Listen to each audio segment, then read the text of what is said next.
Hello everyone, welcome to my channel and welcome to a new review. This time, as you will be seeing, I am going to review the nzxt H3 Flow.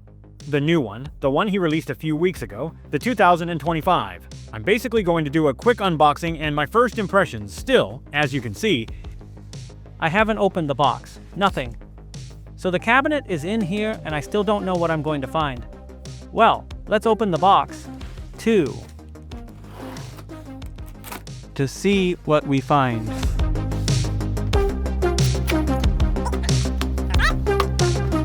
This time it's black. I didn't buy a white box, it's black. Let's see.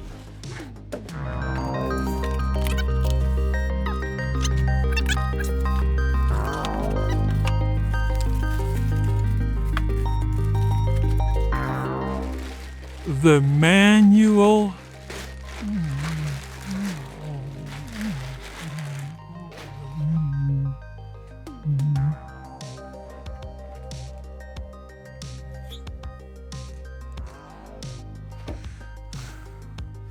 I am going to review it, as I said, the first contact with this cabinet.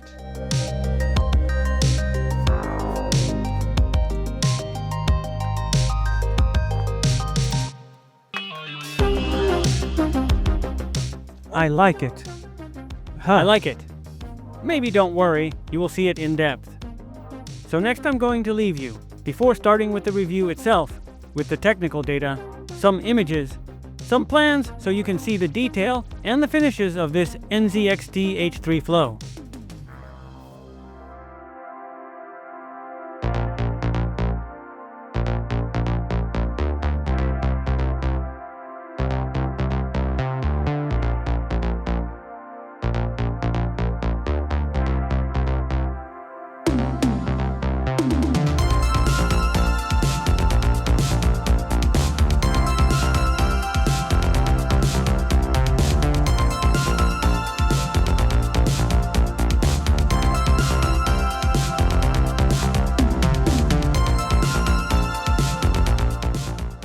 This box, in addition to being able to buy it in black, we also have it in white, and it measures 400 millimeters high, 225 millimeters wide, and 389 high. The truth is that, well, obviously it's a micro ADEX case, and I like it because it's just for me. I'm going to keep it. I needed a case that is neither too big nor too small. So I think that this measure is going to be very good for the components that I plan to install in this cabinet. But yes, very good size. If we measure the size of this cabinet by liters, it is 35 liters, and it weighs 4 kilos with 80. Okay, it's not really too heavy, and it's not very light either. It has, as you are seeing, a tempered glass panel that we are simply going to take out by pushing a tab that has here forward or out, and we already have the tempered glass that we are going to remove. Well, the latest nzxt models differ in flow, airflow, and like almost all of them, they come with the mesh panels. For example, on the front, we have a mesh panel. On the back, we have a small part. On the bottom, we also have a mesh for ventilation. And on top, it comes with this dust filter that is magnetized. It comes like this. I always criticize all brands for this, because I don't like it, because you usually go out as soon as you touch. But in this case, nzxt, what it has done, it has made a small depth. I don't know if you will be able to see it. A small depth, and this makes the dust filter, if we move it, it doesn't come off so easily. So it's a plus point in this regard for this cabinet. To remove the side panel, we could say, simply 2 screws that do not unscrew completely, we cannot remove it. This was poorly placed from the factory. We remove the 2 screws, pull it back, and it comes out. We have the back cover, and well, we are going to find nzxt as always, to be able to access the box with the accessories that we can see it on the inside here. So I'm going to take it out to see what it has inside this little cardboard box. We put this here. Be a good day.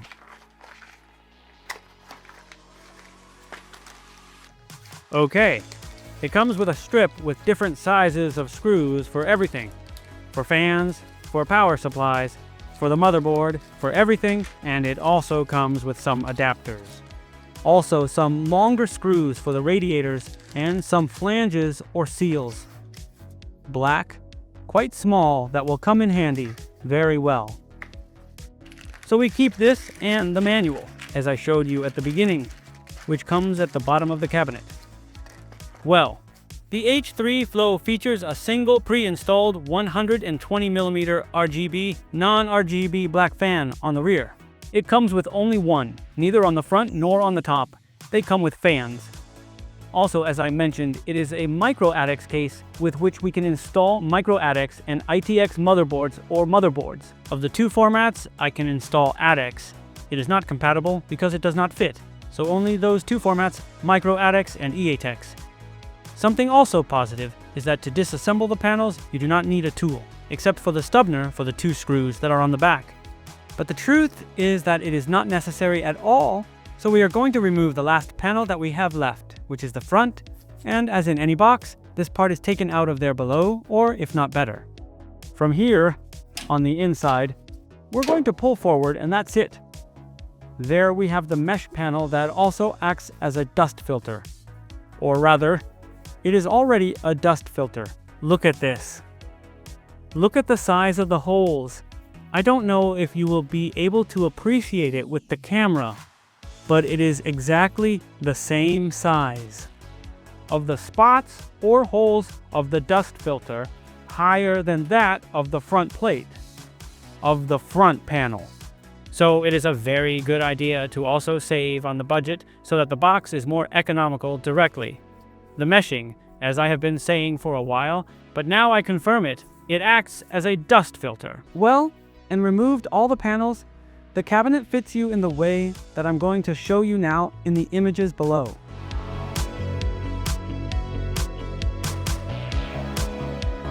Continuing with the compatibilities, we are going to talk a little about the graphics.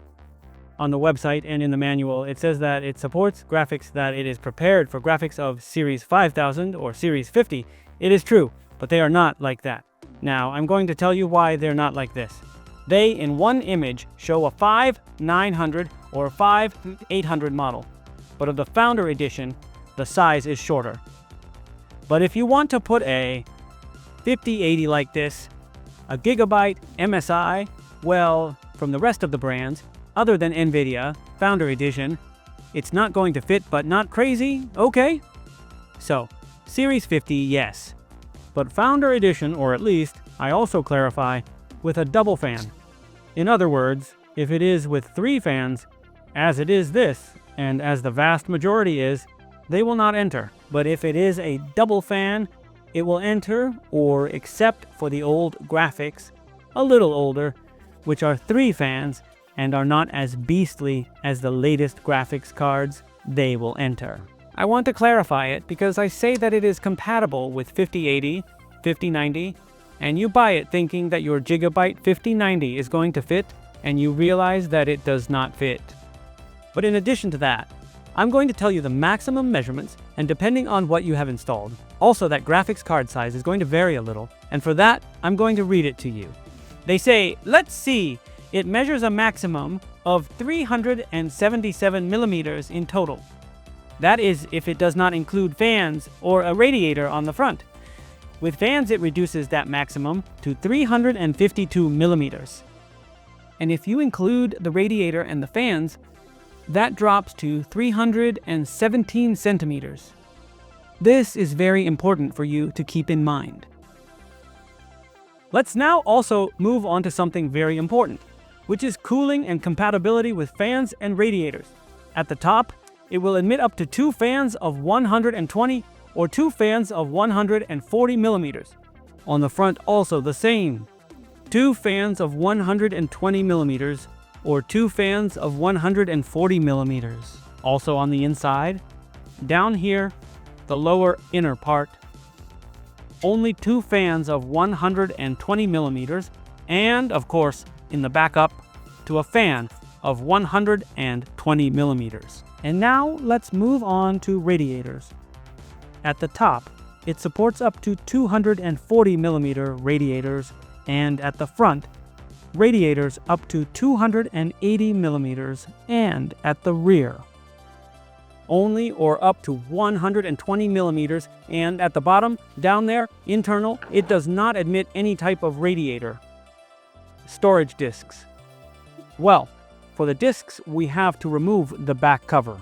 That I'm telling you that the bottom screw came wrong from the factory, I'm going to give it as negative at the end. I'm going to say all the things as always. The good things, or positive and negative. So that's going to be within the negative. Like I said, so we're going to move on to the storage part of hard drives or storage disks, which we can install up to 3 SSD disks of 2.52 in this bottom. Here 1 and 2 that we screw it on the bottom, and another one here on this part of the back plate. In this part, we can use an SSD and only a 3.HDD disk, 5 of the old ones, only 1 at the bottom. Cable management.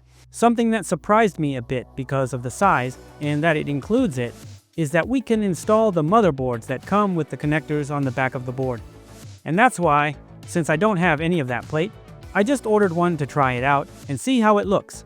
So when I get there, obviously you're going to see the review of the channel and see how this cabinet looks, because it's going to be for this cabinet, how everything looks assembled with the connectors and the cables and no wires in the part. Rear or front that we can see. Continuing with the subject of wiring, as always it comes with small holes. It is true that as it is not so big, it does not have many either, but it also comes with these anchors that are to pass the cables and with the ties or seals to make them a little thicker. Then we have on the front connection, we have a USB-C and a normal USB 3, and the power button with the LED around the power indicator. It also has 4 expansion bays that cannot be rotated. That is, we cannot put the video card vertically. But hey, it has. Let's go through the qualities. You will have already seen it in the images that I left you at the beginning. But I tell you, very good qualities. Very good qualities. Although it is cheaper, its price is 60 euros or $60 on Amazon. The truth is that the qualities, as I always say about N7XT, and it's not because they send me their products, because they never sent me any products. It would be nice if you sent me the H6 Flow to finish the collection of reviews of the new nzxt cabinets. So nothing. Well, we continue. Qualities, as always, very good. Something I did not comment on is the space we have to manage the wiring issue here as well. Power supplies or SUs up to 220 millimeters. But hey, we have a good space to put all the wiring and prevent everything from being tangled up in the front. And almost nothing else. Also, before I forget, on the front, here we also have... It's very good. It's very, very good. It has the mesh panel that, as I said, acts as an anti-dust filter, so all the air also from this part will be able to enter to be able to make a good circulation of the air and maintain the components the best possible. I didn't show them, but they must have seen it too, so I don't miss anything. On the front, it obviously has the adapter or the support for the fans, obviously, and for the radiators, I show you just in case it is not removable. It is fixed. And on the top as well, because if not, we wouldn't be able to remove it from any of these components. Look, it's hard to take it off. Also here, they're fixed too. We can't remove it, but well, The truth is that it's a pretty complete box. I like it a lot. I really want to do assembly, and of course they're going to have the step-by-step assembly of this nzxt H3 flow on this channel. So guys and girls, I think that's as far as the review. I hope it has been useful to you, that you liked it, and you know, as I asked in the last videos, that YouTube is very complicated. The truth is very complicated. I'm going to ask you that if you liked or something positive happened with this video, that you share with as many people as possible so that you can reach more people and make the channel grow even more than it is growing. So any doubt, query, or comment, you know, I will answer it as soon as possible. You can leave it in the comment box and I will answer it. So just like that, while I'm finishing assembling the box or the cabinet, and in the ZXD, I forgot the negative because I told him the positive. I don't need to repeat it. The bottom screw failed, so watch for the next box. That it is well done, it is half faked, but well, it doesn't matter. The box closes. That's no problem. So without further ado, thank you very much for being there, and see you in the next video or in the next review. Bye bye.